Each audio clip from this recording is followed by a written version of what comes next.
or the Korean War, whether you are one of the heroes of Afghanistan or in conflict zones around the world, you deserve our thanks. Not just on Remembrance Day, but every day. And the reality is, just saying thank you is not nearly enough. If the last 4 years of the Trudeau Liberals has taught us anything, it's that talk is cheap, that Justin Trudeau is not as advertised, and that no matter what he actually promises, the check is never actually in the mail. In 2015, he stood with veterans and used our men and women in uniform as props. He promised that no veteran would ever have to fight for the support and compensation they have earned, that no veteran would have to fight in court. Today, that promise lies in tatters, one of the many promises Trudeau tossed out the window once he got into power. In 2015, Trudeau promised that no veteran would have to fight with the government for the support that they deserve. Today, we see that promise has not been kept, and the many promises made by Trudeau were swept away when he came to power. Anything to get elected. He will tweet away $50 million worth of taxpayers' money to an American celebrity for publicity. He will sign a check for $10 million to a convicted terrorist. But he won't keep his promises to our military heroes. If he's given 4 more years, Justin Trudeau will continue to break those promises. By the end of 2018, the number of veterans left stranded on government waitlist had ballooned to 40,000, 11,000 more than the year before.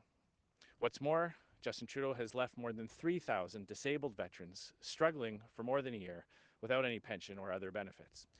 And Trudeau even had the gall to lecture our veterans, saying that they were, quote, asking for more than we are able to give. That's unbelievable, and it's insulting. Do you think he would ever say such a thing to lobbyists from SNC-Lavalin or Loblaws, that they were asking for more than he was able to give? Of course not. In fact, he let those same lobbyists write part of his budget. The fact is, under Trudeau, corporate executives and lobbyists get the red carpet treatment, while our veterans get left out in the cold. What's more, his own Minister of Veterans Affairs, Seamus O'Regan, went so far as to get himself involved in a defamation suit with a prominent advocate and champion of Canada's military heroes. To every veteran who has struggled and who continues to struggle, without the support and benefits you have earned through your service, my message is this: you have been betrayed, you deserve better. And after October 21st, we're going to do more to help you get ahead. Mon message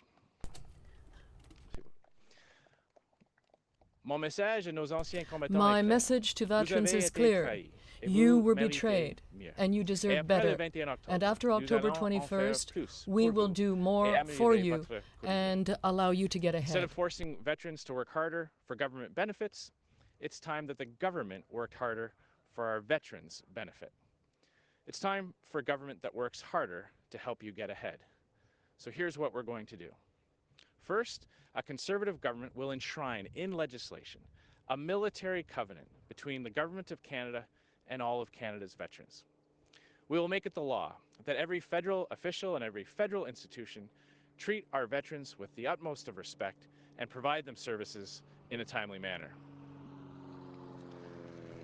In particular, we will mandate the clearing of the unacceptable backlog of veterans benefit applications within 24 months. No excuses, no exceptions.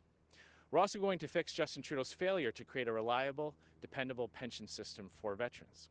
The Trudeau Liberals created a messy system that shortchanges some of our most severely disabled veterans by as much as $300,000. We will strengthen post-service transition supports to help retired or discharged Canadian Armed Forces members. You should not have to suffer in silence. We will strike an independent inquiry to provide Canadian Armed Forces members with answers to their exposure to mefloquine. And we will take action to make it easier for veterans to have service dogs in their communities. And finally, we'll restore support for vital commemoration projects, such as the National Memorial for Canada's War in Afghanistan. Voici ce que nous allons faire. This is what we are going to do. First of all, a conservative government will enshrine in legislation a military covenant between the Government of Canada and all the veterans of Canada. Every federal public servant and every public institution will have to treat our veterans with the utmost respect and provide them with timely services. And we will demand that the unacceptable backlog of applications from veterans be cleared within 24 months. No excuses. We will also correct what Justin Trudeau did by creating a reliable pension scheme for veterans.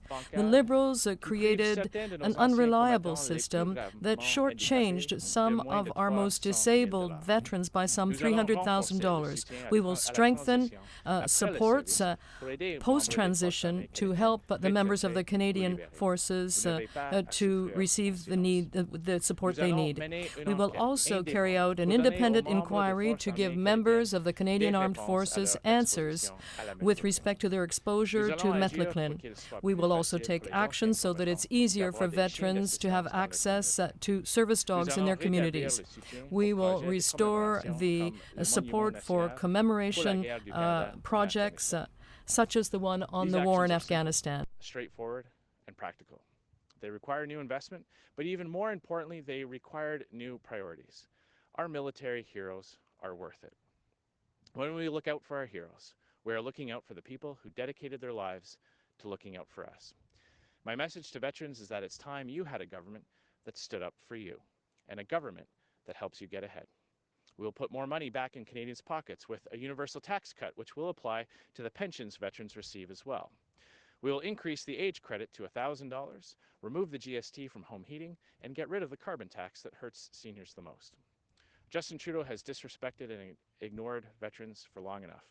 That comes to an end on October 21st. Thank you very much. Merci beaucoup. Happy to take your questions. Thank you very much.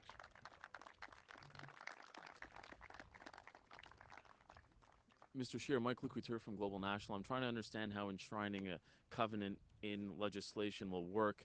I mean, what will happen to a worker if they don't respect a veteran? It seems like you're trying to legislate behavior here.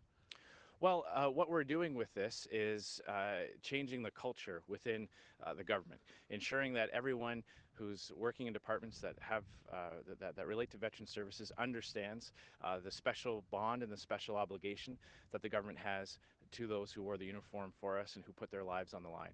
That starts with this type of covenant, and that the practical changes that we're also making flows from that, and it's an important first step to ensure that the departments are there to serve the people who served our country.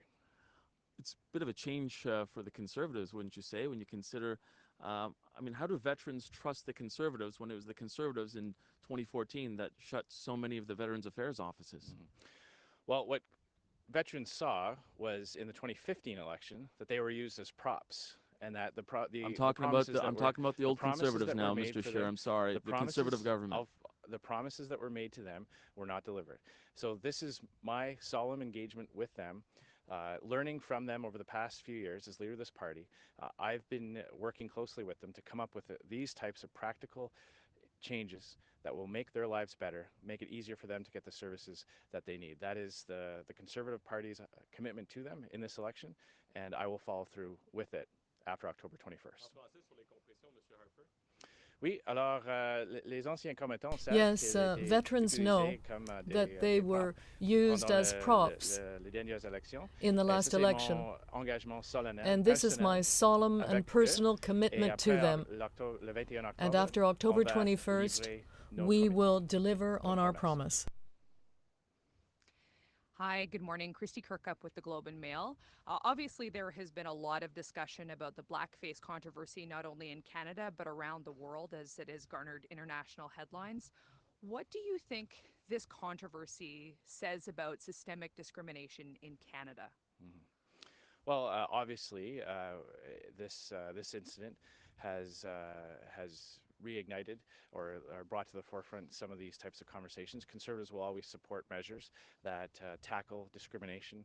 We'll always promote policies that promote inclusiveness and equality throughout our society, and we will continue to do that. I think what it shows ultimately is who Justin Trudeau really is, and someone who has one set of rules for everyone else, one set of rules for himself, someone who won't hold himself to the standards he sets for other people. Now Canadians can make their ultimate determination about whether or not they trust Justin Trudeau, and they'll have that opportunity on October 21st. How prevalent do you think this type of thing is, though? Is there a takeaway for the country at all? Well, how prevalent it is, obviously there are examples that come up.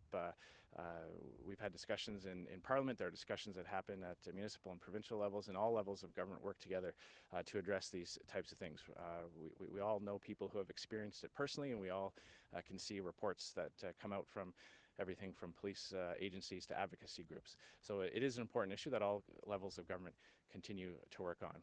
How prevalent it is that Justin Trudeau says one thing and does another, that is very prevalent, and that is becoming more and more evident as this campaign goes on. Oui. Yes, it's clear that there are acts like that, and this is obviously still an issue for Canadians since it's part of our society, but all levels of government are addressing that problem and continuing to work together on it. It's also clear that it's very prevalent for Trudeau to say one thing and do something different. Mr. Scheer, is it your intention to participate in events this week with respect to the climate strike? Well, personally, no. I'm in another region of the country, but I know that one of our candidates and one of our members of parliament will be there. At other events, well, I've always supported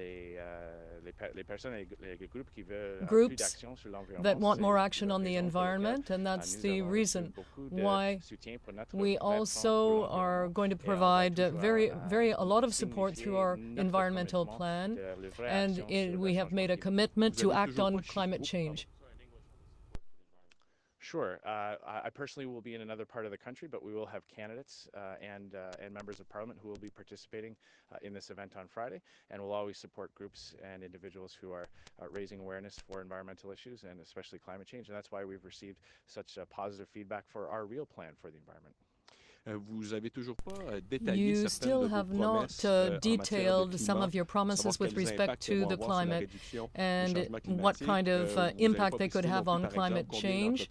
You also have not said how many companies will have to pay something if they go beyond the cap on emissions. Will you be providing more detailed information on this week?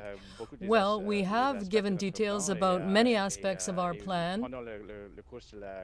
And in the course of the campaign, we will have more to say about certain aspects of that plan. But one thing we do know is that under Justin Trudeau's plan, we're falling further and further behind. The carbon tax doesn't work. That's not my opinion. It's a fact, and it's based on independent studies by experts such as the Parliamentary Budget Officer. Good morning, Mr. Scheer. Joyce Napier, CTV. Thank you for taking our questions. I'm wondering why you find it that it's not important for you to be at any of those events in Montreal on climate. Well, as I mentioned, we will have some of our candidates there and sitting members of parliament who will be participating in that, and we'll be showing our support for groups and individuals who are advocating for greater action on the environment, and that is why we're receiving such great positive feedback from our real plan for the environment that takes the climate change fight global, that helps Canadians invest in their own homes with the green home energy tax credit. That's why Canadians see that when it comes to real action on the environment, Justin Trudeau is not the answer. His plan is making Canada fall further and further behind. And I want to go back to this law that you want to enshrine, a military covenant. Why do you think Canada needs a law to force people to treat veterans and departments with respect? Well, this is something that veterans advocates and veterans themselves have been asking for, to ensure that there's a culture change within the department and that things can flow from that. Some of the measures that we're announcing here today are very practical, but they require that leadership from above, that leadership from the top down, to ensure that people working for the government work for the veterans themselves. And that's essential. There are so many examples of duplication. There's so many examples where departments don't work in sync together. For example, people who are discharged from D&D who have got a medical assessment on their injuries have to get one from Veterans Affairs as well. Those are the types of things that we can eliminate within the government, because people shouldn't have to wait longer. Veterans shouldn't have to wait longer because the departments can't get their acts together. So this is the type of leadership from above, a signal to veterans themselves that we're taking this seriously, and that we will ensure that this permeates all the way through all the departments. Mr. Scheer, JP Tasker, CBC News. I wanted to ask you about safe injection sites. Under this government, they've gone from 1 to 49 sites nationwide. I'm wondering what you would do on that file. Would you roll back those sites, or would you pursue more? Mm-hmm. Well, I'll start off by saying that the Conservative Party accepts the decision of the courts on these issues. We do believe that communities need to be engaged. This is something that the government has not done a very good job, has done a terrible job on. We receive a lot of feedback from people all over the country that they were not consulted, that the impacts on their communities were not taken into consideration. Our focus, we'll have more to say on addictions in general, but our focus is getting people off of dangerous drugs, not maintaining a lifetime of addiction. So that's the direction we're going to go in, and we'll have more to say about that during this campaign. And can I ask you about cannabis as well? As you might have seen, some of the provinces have had trouble making money on selling pot, which seems problematic for a lot of people. What changes would you make, if any, to the Liberal regime, the Liberal cannabis law? Do you think it's fine as it is now? Mm-hmm. Well, I've said in the past that we will not recriminalize, but we will work with the provinces to ensure that the unintended consequences of the Liberal legislation can be addressed. We want to focus on research, ensuring that Health Canada does its job in fully understanding the impacts of cannabis. This is a major change in our society, and like other types of products, has consequences, has health effects. So we want to make sure we fully understand that, and that we promote awareness campaigns to ensure that Canadians understand some of the risks that are associated with long-term cannabis use.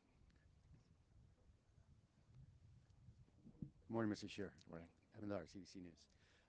I wanted to ask you, when Jody Wilson-Raybould in her last couple of weeks as Attorney General made a directive asking the federal government to stop fighting back against lawsuits brought by Indigenous groups, would your veterans proposal have the same kind of a directive to not contest any lawsuit brought by a veteran? I'm confident with the suite of changes, the package of changes that we're making today, that we will be able to address these types of challenges, that we'll be able to respond to the needs of veterans and advocates for veterans without having to go to the courts. Chatting with the veterans here this morning, one of the most galling examples of a government having misplaced priorities is the excuse that Justin Trudeau had for writing a $10 million check to Omar Khadr was that he didn't want to fight it in the courts. They would end up spending more money on lawyers, which was a completely bogus argument. But then he has no problem spending millions and millions of dollars taking our veterans to court. So our focus, our commitment is to resolve these types of issues in good faith with this type of new culture, this new attitude within the department, to ensure that veterans are made the priority in all our policies. And I know your drugs program, your platform is yet to come out, but I wanted to just ask you to respond to the Green Party proposal, which is to decriminalize all drugs, including opioids, in response to the opioid epidemic. I don't believe I don't believe that's the way to go down. I believe that focus should be on getting people off of drugs, harmful drugs, addictive drugs, ensuring that the programs and services are in place. I know decriminalization is something that the Liberals are pursuing and contemplating. I can assure you that our party is not. I think it's a bad idea. This is something that the Liberal Party is also considering, but I can assure you that the Conservative Party will not do that. Kelly Malone, the Canadian Press. I know that you touched on this before, but I'm not sure we got the answer. So how can veterans be sure that the relationship with the new Conservative government would be different than the relationship with the previous Conservative government? Mm-hmm. Well, as leader of the Conservative Party, we have a new opportunity to make these types of commitments. This is my personal commitment to them as the leader of this party. As Prime Minister, I will take a personal interest in ensuring that the commitments we've made today are followed through on. And it's the United Nations General Assembly this week, especially with the world seeing the photos of Trudeau. If you were Prime Minister, what would you be telling UN leaders about how Canada's role in the world would change under a Conservative government? Well, I will represent Canada with dignity and professionalism abroad. I will ensure that Canada's interests are always protected and defended, that Canadians are protected and defended. We have a situation where 2 Canadians are being detained in China illegally, and Justin Trudeau has done virtually nothing about that. I will also, as Prime Minister, promote the types of policies and the type of culture of inclusiveness, tolerance, and equality, and ensure that people from around the world know that Canada is a bastion of freedom and equality for everyone. Morning, Mr. Scheer. Stu Neepy from The Guardian. Recently, the Nova Scotia Court of Appeals upheld a decision that suggested the government of Nova Scotia will not be providing an unbiased environmental assessment of the Northern Pulp Pipeline. Do you believe that the federal government should step in and provide an assessment for the proposed pipeline? I've made it very clear that we support the types of energy projects that create jobs and opportunity and help provinces and Canadians benefit from our natural resources. That's one of the pillars of our proposal, to have an energy corridor that can have all these types of environmental assessments done upfront that can deal with all the challenges that come with these types of projects in this day and age, with what we know about impacts on the environment, and that fulfills our obligations to First Nations. So I'd be happy to sit down and talk with the Premier of Nova Scotia about how we can support it on the federal level, getting these types of big projects built again, while at the same time making sure that we're fulfilling all our environmental obligations. Morning, Mr. Scheer. Travis King from CBC Charlottetown. It's a big topic amongst Islanders that we actually have to pay to leave the island. Would a Conservative government do anything about bridge tolls on the Confederation Bridge? When I'm on the island, I hear from people all over talking about the cost of living and affordability. And of course, that is a major issue. We are going to continue to have the types of conversations with our candidates and with provincial officials here to ensure that we're making life more affordable for Islanders. We're going to do that through a variety of ways: removing the carbon tax, lowering personal income taxes, taking the GST off of home energy bills. I understand that the toll is an impact on families here, and so we are hearing that feedback, and we will have more to say on affordability measures throughout the rest of this campaign. Merci beaucoup. Thanks very much, everyone.